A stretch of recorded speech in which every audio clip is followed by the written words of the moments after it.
In a small town in the Midwest, a 6-year-old girl named Emily sat nervously in the waiting room of the local hospital, her small fingers clutching a crumpled piece of paper.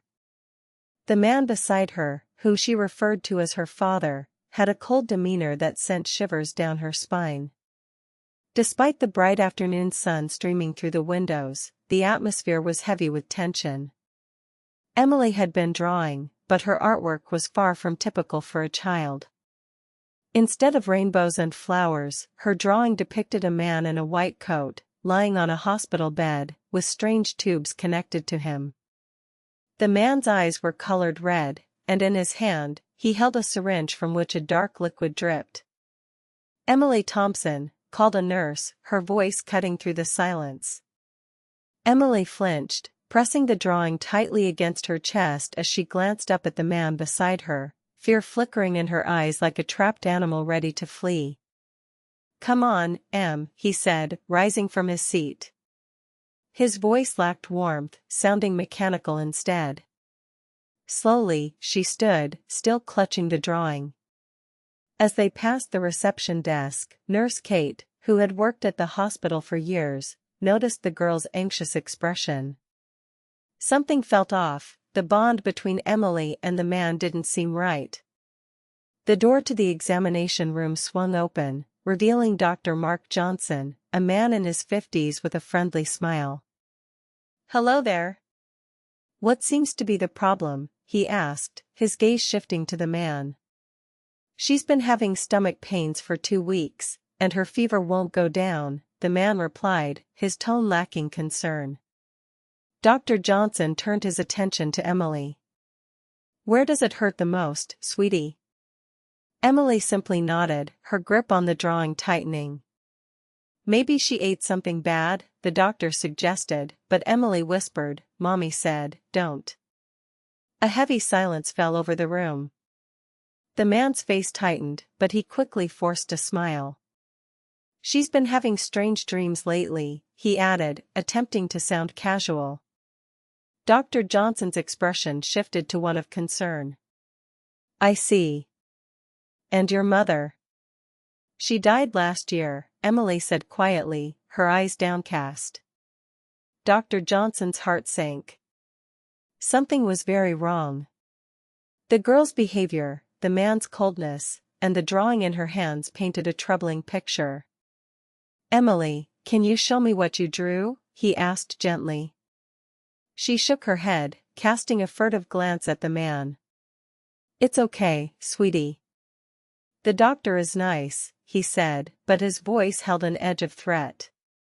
Dr. Johnson proceeded with a routine examination, listening to her heartbeat and checking her temperature.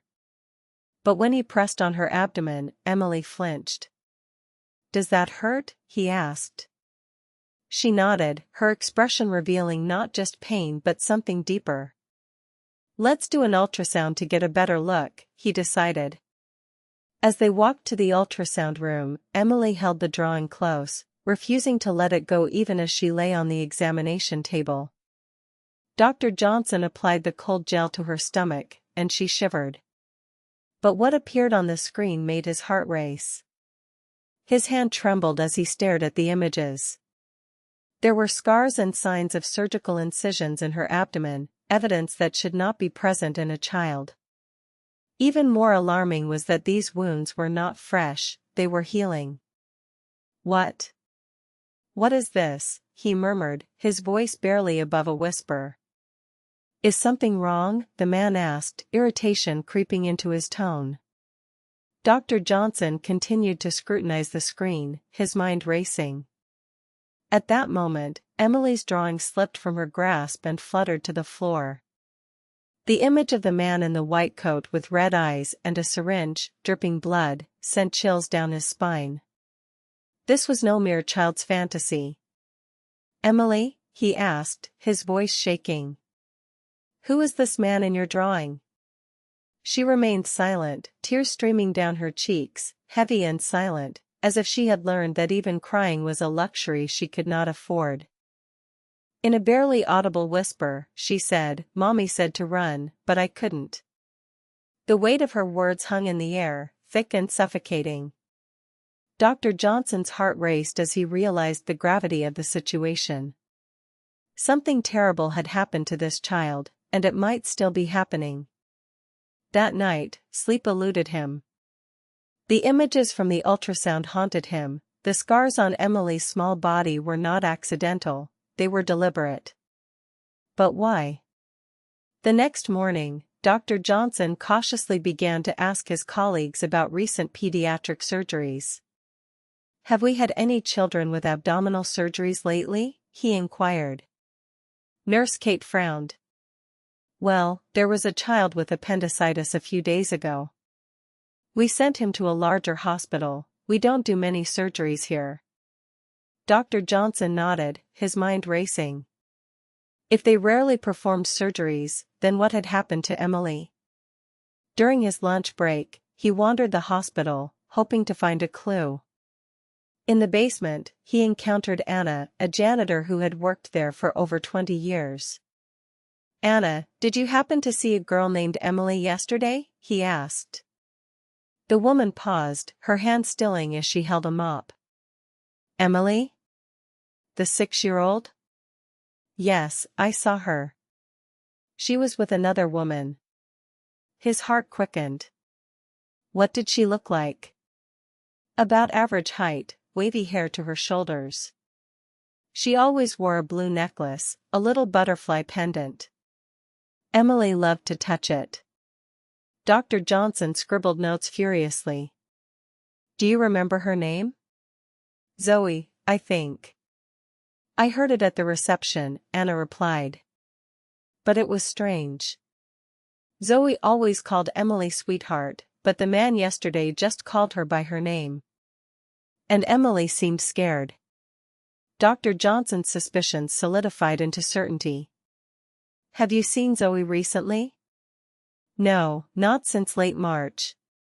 She came in with Emily, and then I didn't see her again." Late March. Dr. Johnson recalled that time. There had been an emergency in the hospital.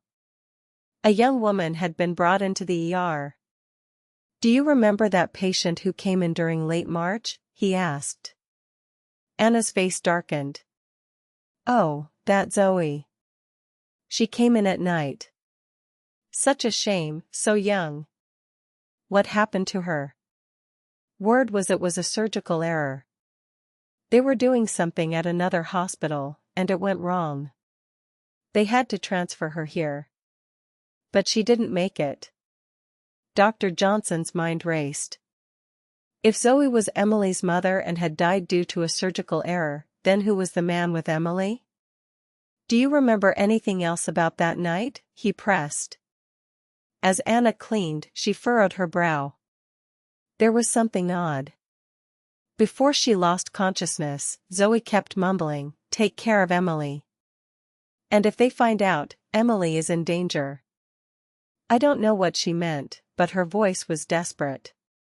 A chill ran down Dr. Johnson's spine. The pieces of a dark puzzle were beginning to fit together. That evening, he reviewed the archived records of patients admitted in March. Zoe Peterson, 29 years old. Cause of death, shock from excessive bleeding during surgery. The referring hospital was a private plastic surgery clinic. But why would Zoe go there?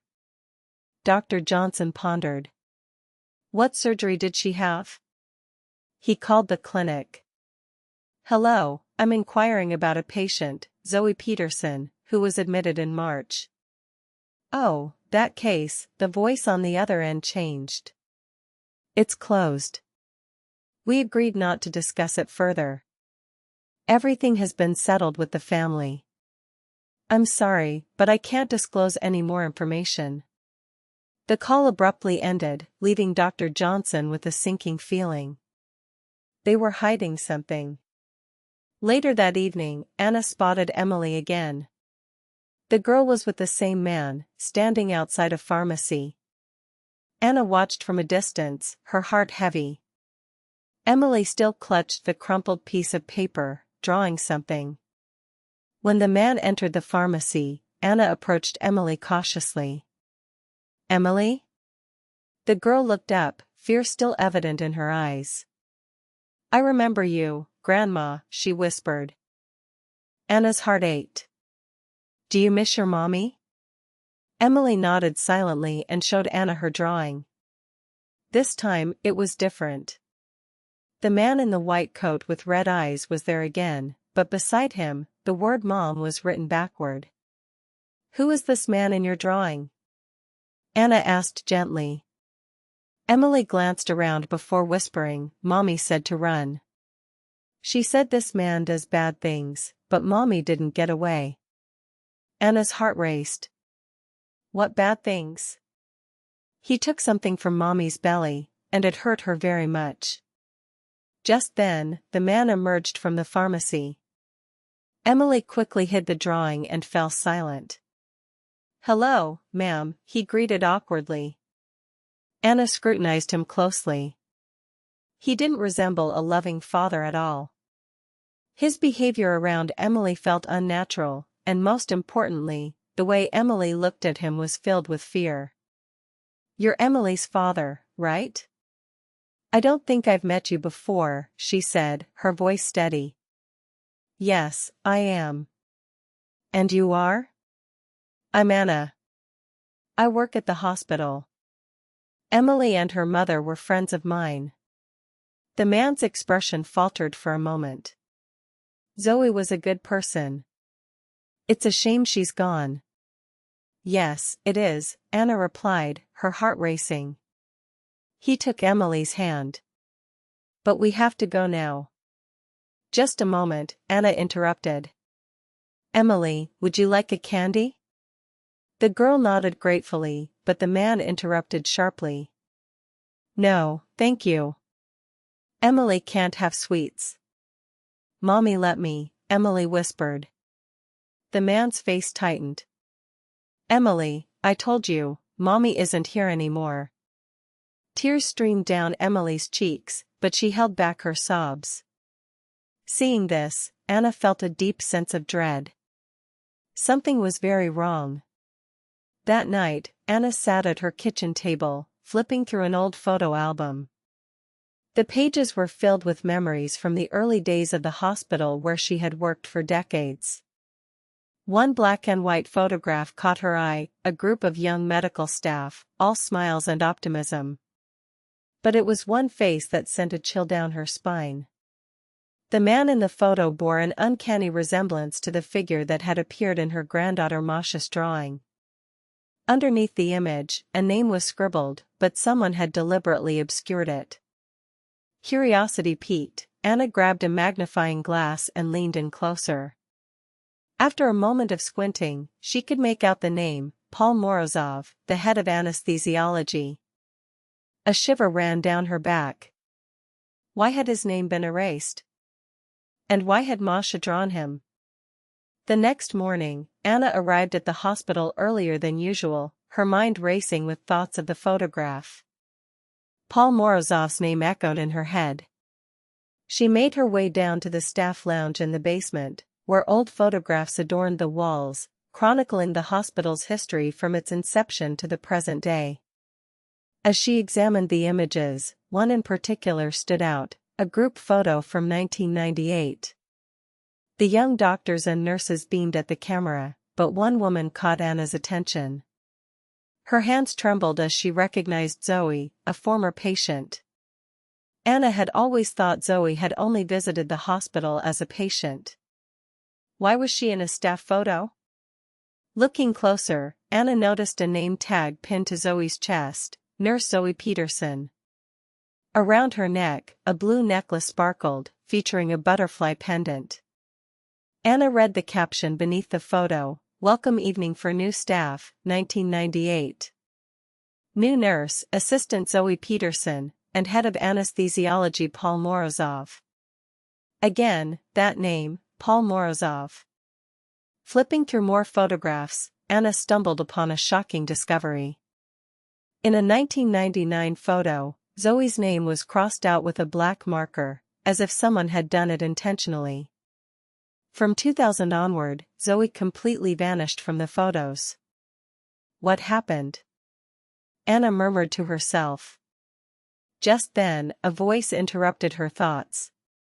Anna, what are you doing here? It was Dr. Victor Orloff, a colleague and friend. I'm looking at old photographs, she replied, trying to keep her voice steady. Victor stepped closer, glancing at the picture. I think I've seen this woman before, he said, pointing to Zoe.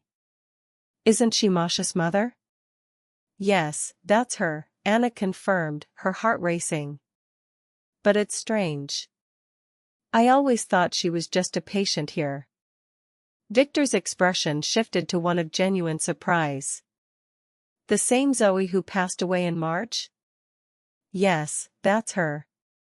But why is her name crossed out since 1999? They continued to examine the photographs together. Suddenly, Victor noticed another detail.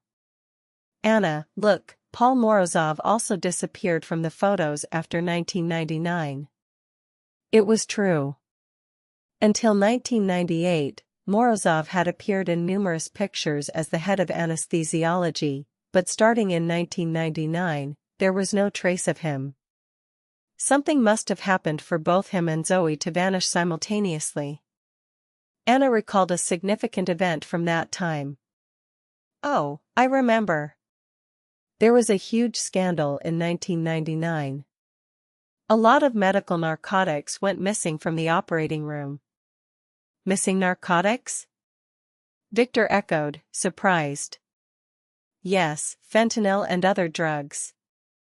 The police even came, but they never found the culprit.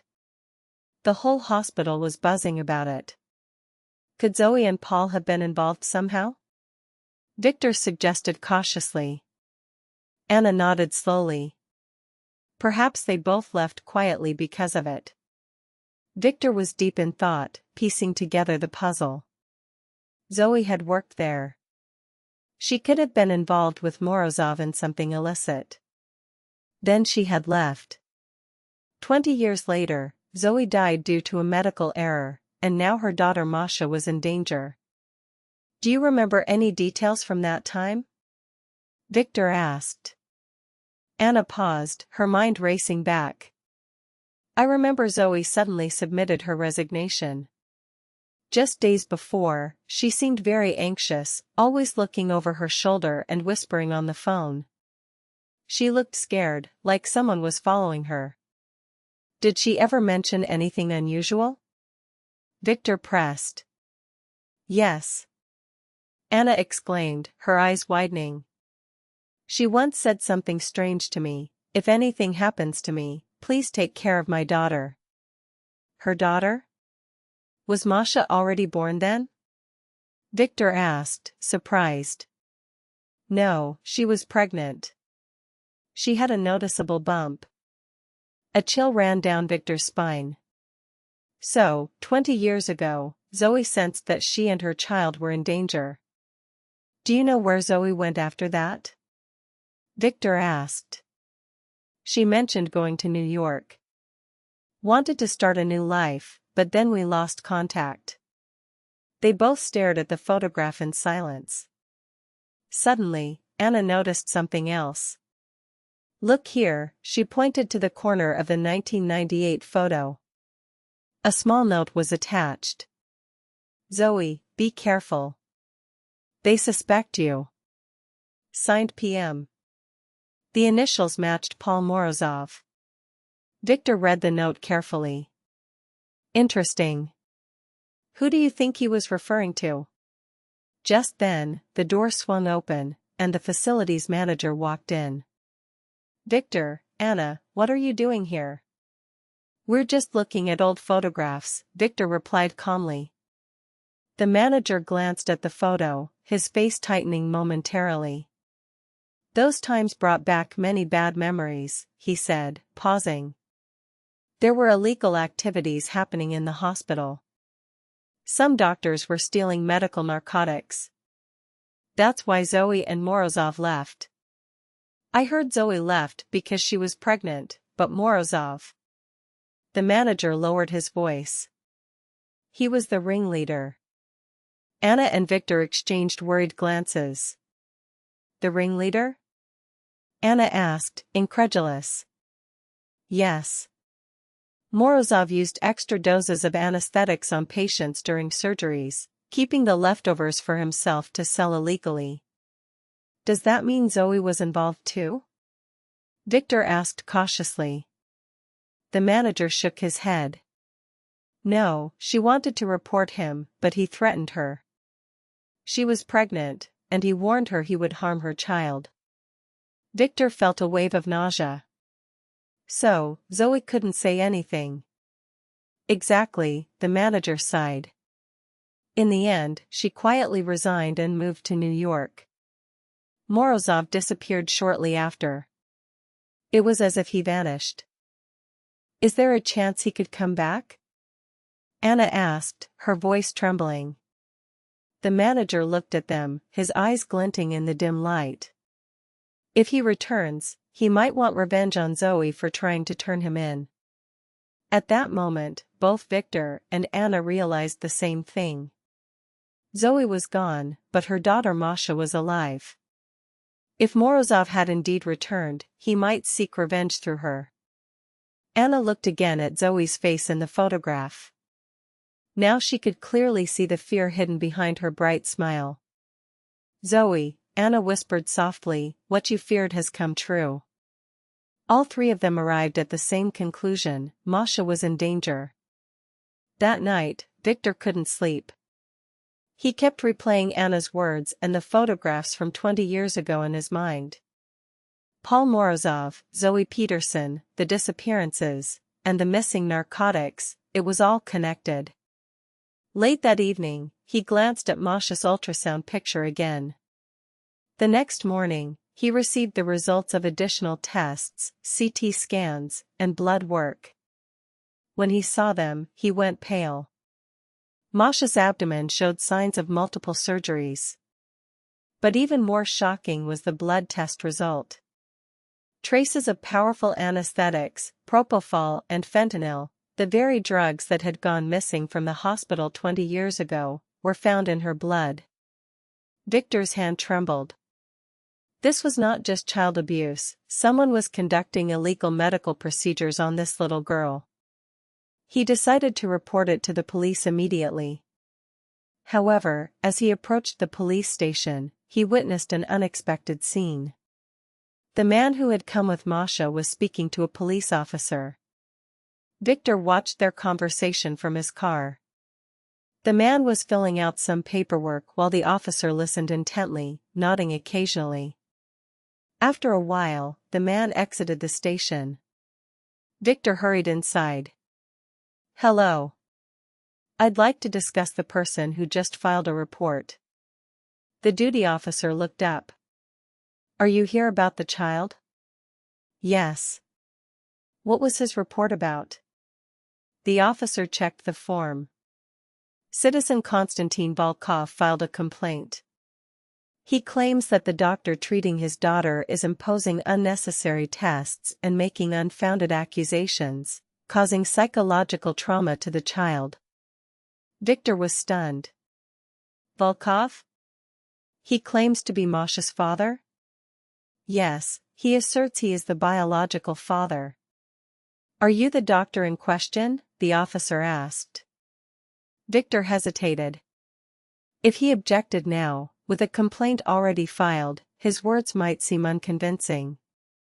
I just came to provide information. Did you verify Mr. Volkov's identity? Of course. We checked his ID and he presented a birth certificate.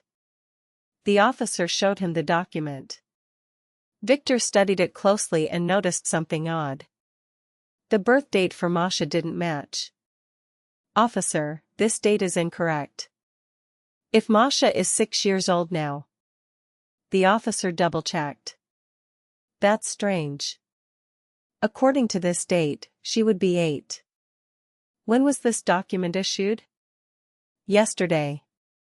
Victor's doubts turned into certainty. It seemed Volkov had hastily forged the birth certificate after his visit with Masha. Listen, as a doctor, I'm telling you, Masha has serious medical issues. There's a high likelihood of child abuse, but her father claims you're conducting unnecessary procedures." At that moment, Victor's phone rang. It was Anna. "Victor. There's trouble. Masha is missing. That man, Konstantin, took her away." She looked at me as if she was asking for help. "She's definitely in danger." Victor turned to the police officer urgently. "We need to find that child immediately. Volkov ran off with Masha." "But he is her biological father." "No, he is not. The documents are forged, and Masha is clearly being abused." Victor pulled out Masha's test results. "Look at this, there are traces of illegal surgeries and anesthetics in her system." The officer glanced at the papers, his expression growing serious. "Is this true?" "Absolutely. And her mother died in March due to a medical error, which also seems suspicious." The officer immediately reported to his superiors, and the search for Konstantin Volkov and Masha began. Meanwhile, Anna decided to search for her granddaughter herself. She started asking people near the pharmacy where Volkov had last been seen. The owner of a nearby stationery store said, "Yeah, I saw him yesterday.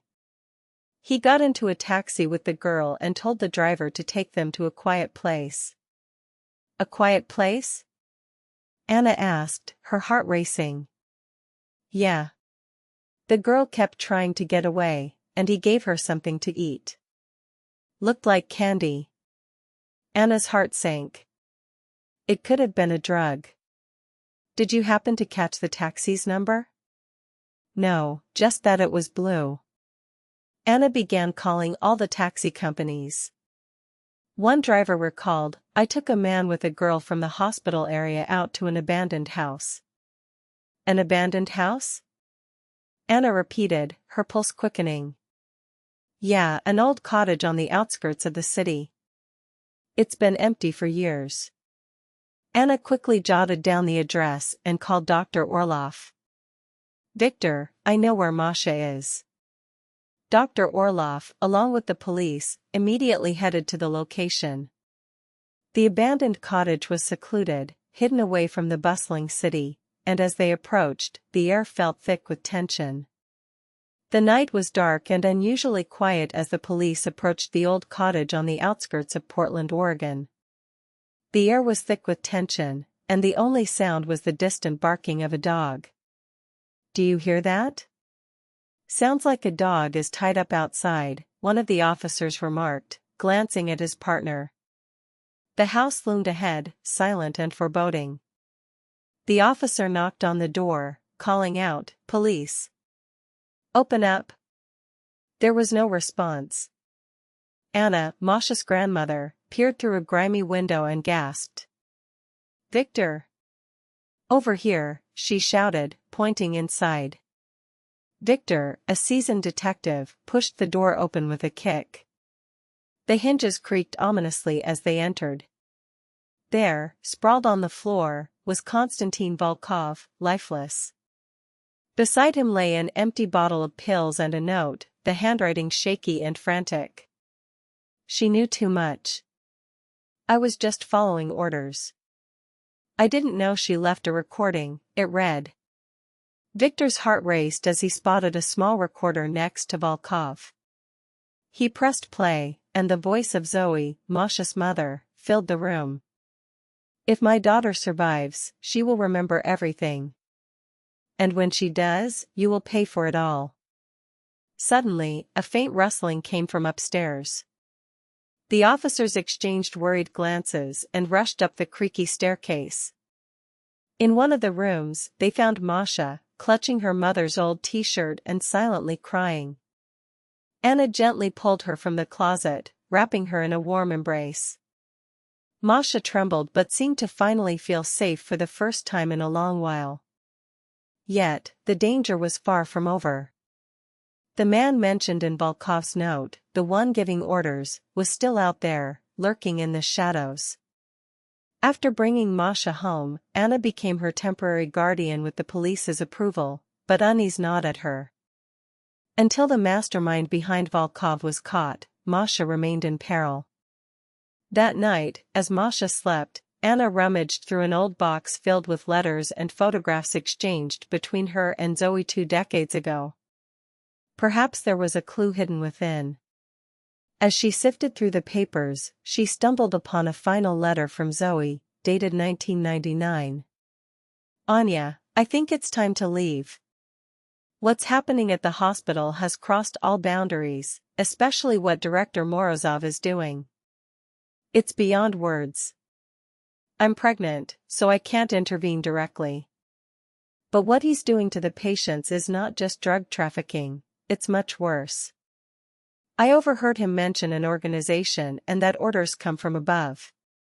If something happens to me, please take care of my daughter. I don't want her caught up in this dirty business. Anna's hands trembled as she read. An organization?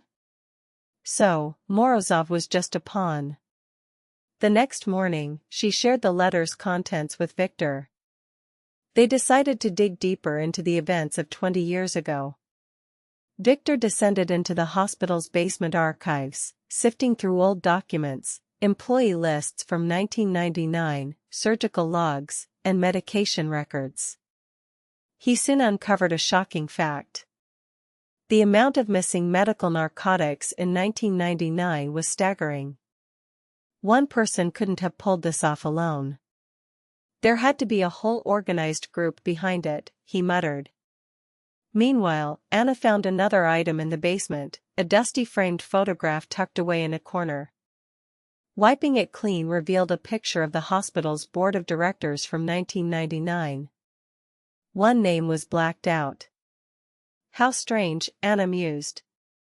Victor took a closer look with a magnifying glass. Director wait a minute, could this be Morozov? He exclaimed. Was he the director? Anna asked, her heart racing. As they continued their investigation, they uncovered a shocking truth. Morozov was not just the head of anesthesiology, he was the puppet master of the hospital, a member of the board of directors. More alarmingly, his father was one of the founders of the institution. That's why he could get away with so much, Anna realized. Victor dug deeper, examining financial reports from 1999. The hospital was in severe debt, yet there were sudden large cash inflows during the same months. Illicit money, he pondered. Most likely from drug sales. Anna discovered another document, an internal report from December 1999. It detailed an investigation into Morozov for illegal narcotics trafficking and unauthorized medical procedures on patients. Due to the sudden disappearance of Director Morozov, the investigation was halted, it read. Related staff member nurse Zoe Petrova also resigned during this period. Her whereabouts are unknown. Victor and Anna exchanged glances, the pieces of the puzzle beginning to fit. Morozov was not just a criminal, he was part of a larger organization, using the hospital as a base for his illegal experiments. Zoe had discovered this and tried to tell someone, but Morozov had threatened her, taking advantage of her pregnancy. In the end, Zoe had to flee. But why did he disappear so suddenly? Anna asked. Victor continued to sift through the files and finally found another lead. Look, in December 1999, there was a police inspection at the hospital. An anonymous tip-off. That's probably why Morozov vanished, he explained. An anonymous tip? Anna whispered. That must have been Zoe. As they prepared to leave, Anna couldn't shake the feeling that many questions still lingered. What was the organization that Morozov was involved with? And why had they come after Zoe and Masha 20 years later? That evening, Anna cautiously asked Masha, "Sweetheart, do you remember what that scary man said?" Masha hesitated, then quietly replied, "He said he was looking for something that Mommy hid." What did she hide? Yes, Mommy hid something important. If he finds it, He'll do the same thing to me as he did to Mommy. Anna's heart raced. Perhaps Zoe had left some evidence behind. Masha, did your mom have any special things? Maybe a place she loved? Masha nodded. Mommy's necklace. There was something in the blue butterfly. What was it? Anna pressed. A little piece of paper. Mommy said I must never lose it. Without wasting a moment, Anna called Victor. Victor, please check among Zoe's belongings for a blue butterfly necklace. The next day, Victor found Zoe's belongings in storage and, indeed, among them was the necklace. Opening it revealed a tiny folded piece of paper. As he unfolded it, he paled. The paper contained all the evidence against the organization involved in illegal medical activities for the past 20 years. It listed names, the entire structure, and details of ongoing crimes. At the center of it all was the name of the true leader, a man still at large. Zoe had recorded everything before her death. Finally, it was time to reveal the truth. The paper from the necklace contained shocking information, a complete outline of an organ trafficking organization that had been operating for 20 years. The leader of this network was none other than Gregory Sokolov, the current chairman of the board at the hospital.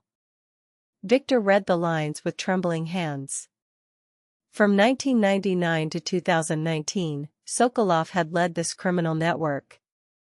Morozov was merely a pawn. Their victims were patients without families and people from vulnerable backgrounds. In March 2019, nurse Zoe Petrova learned of this and began collecting evidence, but she was discovered and eliminated. The last line struck Victor harder than any other.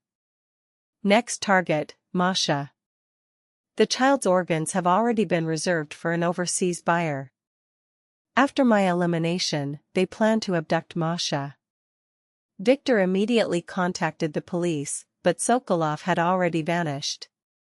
There was nothing found at his home or the hospital. Anna and Masha were under police protection at the station, but anxiety loomed over them. Sokolov was too powerful and could find a way to reach the child. Days later, a lead emerged. It was suspected that Sokolov was hiding at his old cottage on the outskirts of Portland. He had owned the place for 20 years, and investigators believed he conducted secret operations there. Anna, accompanied by the police, headed to the cottage. Masha was left in a safe location, but they hoped to find evidence inside the house. As they approached, an eerie silence enveloped them. A dog was tied up outside, whining and barking.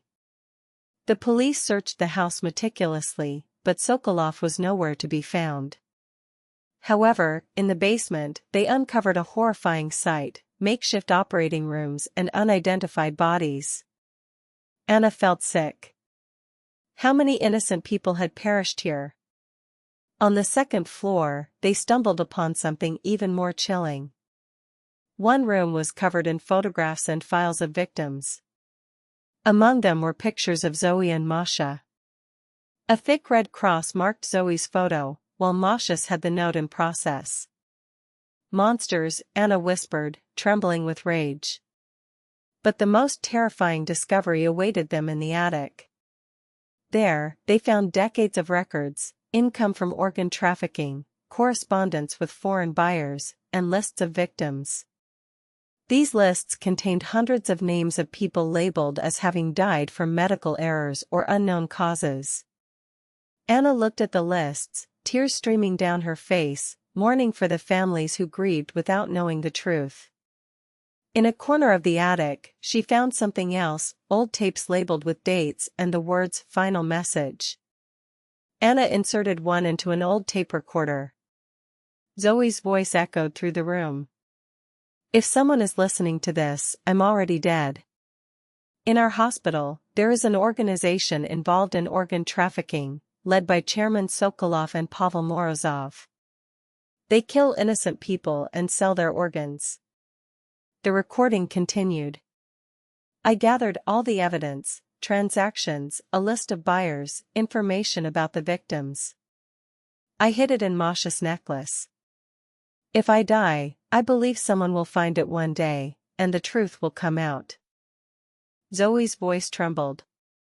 Now they have set their sights on Masha.